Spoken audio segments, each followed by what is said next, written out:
Hi, good morning to all.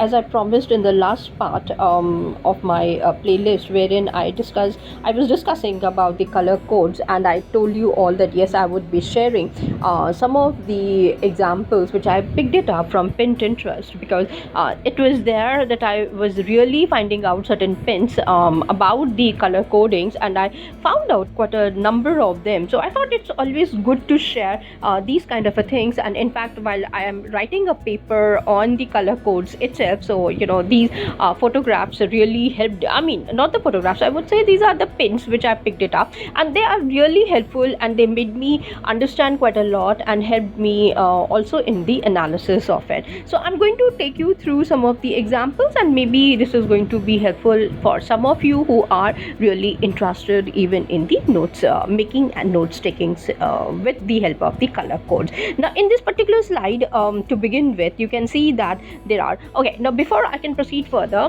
I was reading a few papers based on the color codes. Now I have seen that the table that showcased to me and the one that I analyzed it, I found out that in for some individuals it is just the two color codes that is important.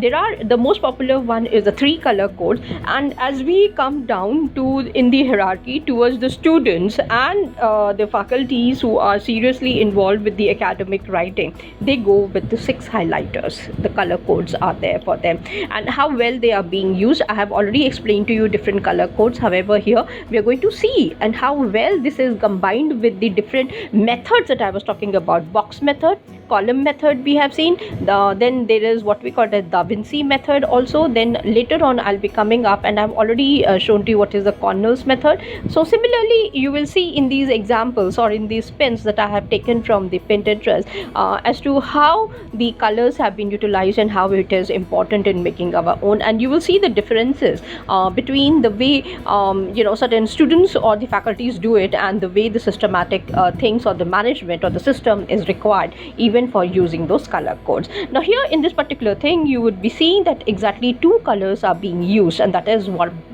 this is blue and black. So sorry, these are three colors. Blue, they have used it, then black they have used, and then the red color to margin. And here you can see that the line, the graphs, the ruler, the square boxes, the important ones are all made in the red color. The headers are in blue, and the main discussion point for which they are taking care is in, and this is particularly the notes of a particular student. In the second one, you can see this, I have taken it up from a lawyer quote, and they have said that this past year I tried the three color note taking method.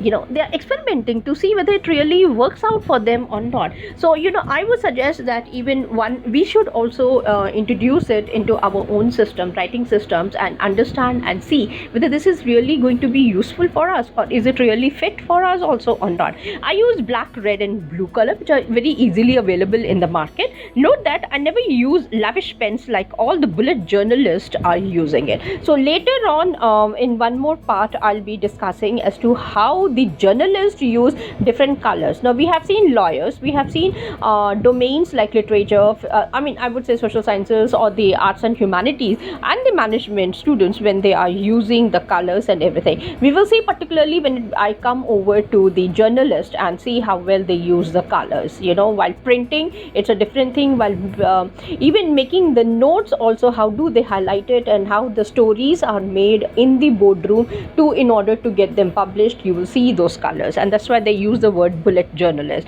The color coding that I do is often inconsistent. Now it depends, as I told you, differs from person to person. Some person really like it. I have seen some research scholars using around 7 to 8 colors. They are wonderful. And in schools, I have seen the teachers using minimum to minimum 4 colors. They don't like to use more than that. Now sometimes I doodle graphs with red and blue, or blue and black, or a mixture of the 3 colors. The colors have got its own own psychology behind it. Now, being a student of psychology and understanding how the doodles or the the colors sometimes affect a person's psychology or the cognitive side of the thinking power, I would say one has to literally understand. However, when we are doing it, I mean, I always prefer that yes, a person should be given the liberty to take care how many colors or they would like to do it.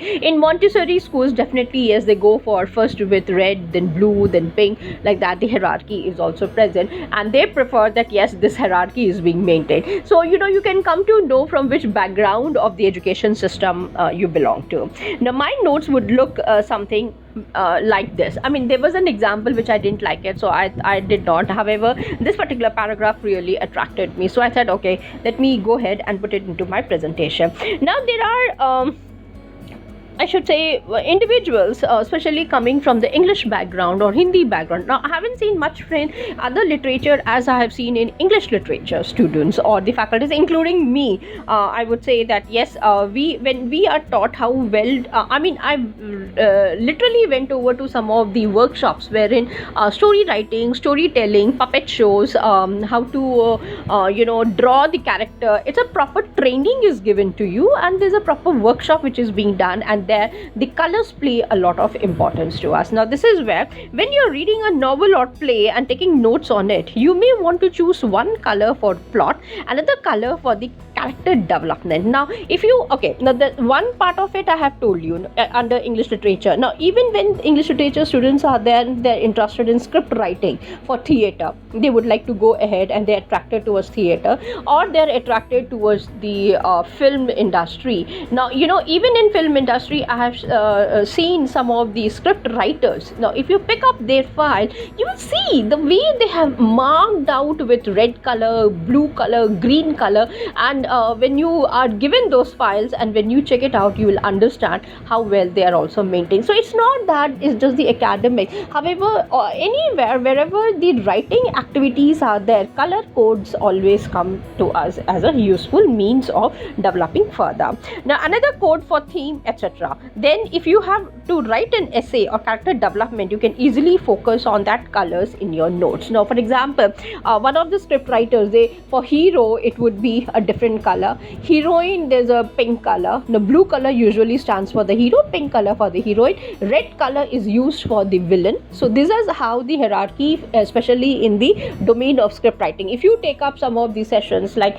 there are certain colleges within Delhi itself wherein they give you a lot of there are workshops done on script writing. If you go there and you will if you attend, like I have attended 3 of them together, and I have seen, yes, they have asked us, if you're writing a dialogue for a hero, write it in this color. If it is for heroine, write it down in this color. Now, even when the screen when the shot is being there enacted, the entire thing at the background, they have to write it down in a huge graph papers or the graph papers, and for hero it is written in blue color. And you will see that these things are very mandatory if you have seen a film shooting. Now, how the entire thing carries on together. Now, then after that, this is one of the example where you will see the thing that they have presented out is basically how many colors they have used. Blue, and then this is cyan blue, they have used black color. So it is 3 coded system, and you can see on the graph paper. Okay,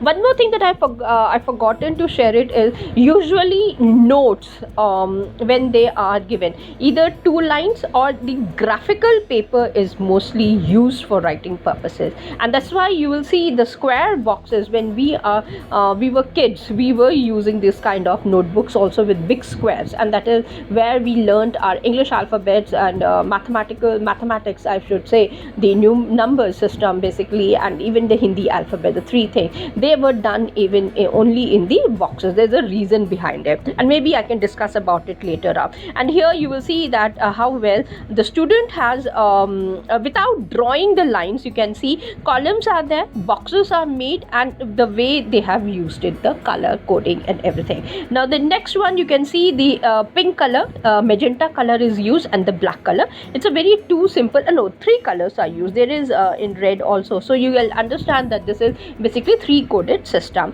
The next one here is the notebook that you can see how well they have made the title they have used it similar to the one that we find in MS Word itself. And then the column method, they have used it. Now here again, green color, the diagram is there, blue color is there, the key material, and then you can see the paragraph, the bullet colors, the star marks, how well they have made the notes here. Now this is a student's notebook here, they have mentioned it. And these, if you see it on your right hand side, the four varieties of pen. I'm so sorry I have not been able to showcase to you the different kind of pens that are used in note making. Here it's a mathematical thing, and you can see how neatly the student has made the note with the black color, with something written in a red color, then the yellow color is there, cyan blue, and you can understand the moment you see it, you're able to understand, you know, when they are making the boxes. Like for example here, change the range. Now if I have to do, remember this is the important one, then the red color is also taken care of it.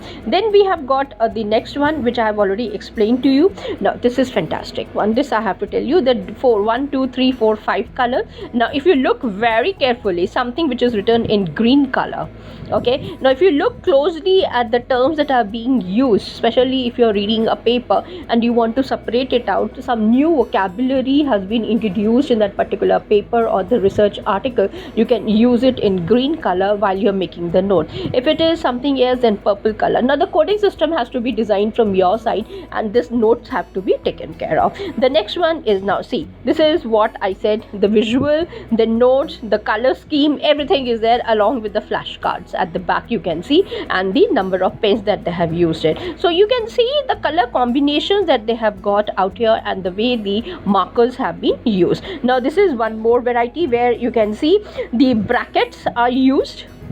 Number one, this is a box method. Then you have got arrows are being, and the way the subject, the titles, the headers in pink color, while the red the black color is used in the beginning of the letters. Then the next one is in this is what, pharma co-kinetics, they have used it, and the way the notes they have been made something in red. And why I'm taking it up is the flapper has been used out here, the background, the green color, the arrows, each and everything. Now if the student has been using these things, there must be the system where they have used this particular thing and why they are making it up. And you can look at the way they have kept the flappers also. This means that first the notes they have taken, then they have made it their own note making session. After that they wanted to add, and that additions has been done through the help of the flappers. So you see, you can literally understand and find out that yes, this is what it is taking place. This is one more example that they have showcased. So I think let me proceed further in one more